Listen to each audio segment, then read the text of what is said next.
Kerala story part 2 trailer వచ్చింది. దాని review చేయి మొగోడివైతే అడుగుతాం అనుకున్నా. ఎందుకు అడుగుతున్నా అంటే మనోడి నన్ను క్వశ్చన్ మీ అందరికీ దానికి ఆన్సర్ తెలుసు అనమాట. సో కేరళ 2 స్టోరీ ట్రైలర్ని అయితే చూడడం జరిగింది. ట్రైలర్ నాకు నచ్చిందని చెప్పి జెన్యున్గా చెప్పాలి. ఎందుకంటే నేను దాన్ని సినిమాలో చూసా.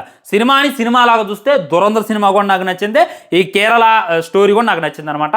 భయ నాకు అర్థం కావట్లేదు ఎందుకు ఇలాంటివి వస్తున్నాయి. పంజాబీ ఫైల్స్ ఎందుకు రావట్లేదు, మణిపూర్ ఫైల్స్ ఎందుకు రావట్లేదు, ఎఫిస్టెంట్ ఫైల్స్ ఎందుకు రావట్లేదు, వీటిని తీయడానికి ప్రొడ్యూసర్స్ రెడీగా లేరా, లేకుంటే సెన్సార్ బోర్డు వాళ్ళు ఏమైనా పర్మిషన్ అట్లా తీస్తే జెన్యూన్గా తీయాలి. సో ఇప్పుడు ఈ కేరళ స్టోరీలో వాళ్ళు చూపించింది ఏంటి అంటే లవ్ జిహాదీ పేరు మీద అమ్మాయిల్ని ఈ విధంగా కొంతమంది ముస్లిమ్స్ ఇచ్చేస్తున్నారు, బలవంతంగా బీఫ్ తినిపిస్తున్నారు అని చెప్పి అందులో అయితే చూపించేటటువంటి ప్రయత్నం చేశారు.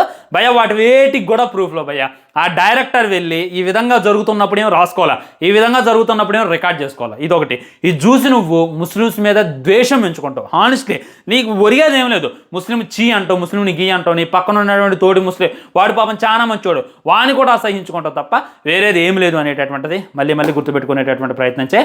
నేను మళ్ళీ చెప్తున్నా, ఈ సినిమా తీయటం వల్ల దేశానికి ఏ విధమైనటువంటి ఉపయోగం లేదు. ఉపయోగం ఎవరికి ఉందో తెలుసా? ఆ ప్రొడ్యూసర్కి ఉంది, ఆ డైరెక్టర్కి ఉంది. మన కాశ్మీరీ ఫైల్స్ మీకు గుర్తుందా?